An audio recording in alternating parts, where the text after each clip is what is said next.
Good morning, everybody. Out for a walk with Perfect Penny. You know my story. I was a commercial guy, made thousands of commercials for people. And most of the time I made these commercials, I realized they don't need a commercial. They need a marketing plan. You're making commercials going, I'll get people in the door, but you don't really have a plan after that. So I worked with all these clients and just realized that they just need a little help. But somebody asked me yesterday, what was the one book that I would share with anybody? And I have shared this one book over and over. I Can Teach You to Be Rich by Ramit Sethi. Have you read this book? It is simply amazing. He just gives you tips on finances and how to be rich. And it's funny, he's really, he makes something like finances fun. And he kind of breaks it down and says, don't worry about doing stocks, don't worry about doing that. But the three main things that I learned from him. Step one, automating finances. Once you automate your finances, it's amazing. It's amazing how well it works because you just have to spend about 20 to 30 minutes a month to do all your bills for that month. It's absolutely amazing. And it works, and I still do it to this day.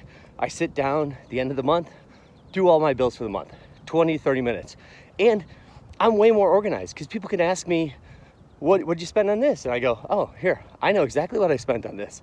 I know exactly what we spend on X. It's amazing.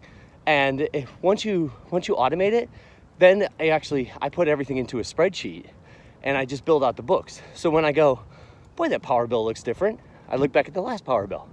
It's amazing. It's really amazing. The way it teaches you how to automate your finances is really cool. Number two is ask. This is the thing that Ramit Sethi really goes into. And he actually shares with you an Excel sheet that he uses to call credit card companies. So you can ask for better rates, ask for this, ask for that. But none of that really matters because one of the things I did with the Noah Kagan challenge, he's got this 1K challenge. And one of the things you have to do is when you buy a cup of coffee, you have to ask for a 10% discount. And it's kind of embarrassing. You walk in and go, hey, can I get that for 10% off? And it's embarrassing to do. But it also teaches you that you got to get out of your comfort zone and ask. So when you call these places and you ask these questions, say, can I get a better rate on this credit card? Most of the time they're going to turn you down. But if you do it the way Ramit tells you to do it, they don't turn you down. You start with what's your user number or what's your employee number? You write that down into a spreadsheet.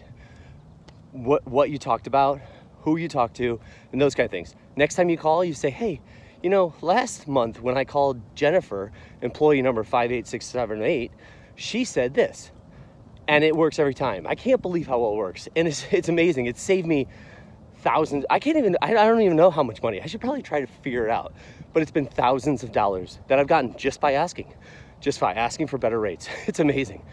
And the third thing that really is amazing about the Ramit Sethi book, I Can Teach You to Be Rich, is don't make the $30,000 mistakes. Don't worry about Starbucks. Don't worry about that. If you want a cup of coffee, put it in your budget and move on. It's part of your budget. You want coffee every morning. Don't worry about those little ones. Worry about the $30,000 mistakes, which I made. I've made a couple of them, and it's really killed me. One time I took a 401k and moved it into a fund where I made 2.5% on this fund, and it's locked in there for 30 years. 2.5%. I'm not even making inflation on it. Now that's a $30,000 mistake.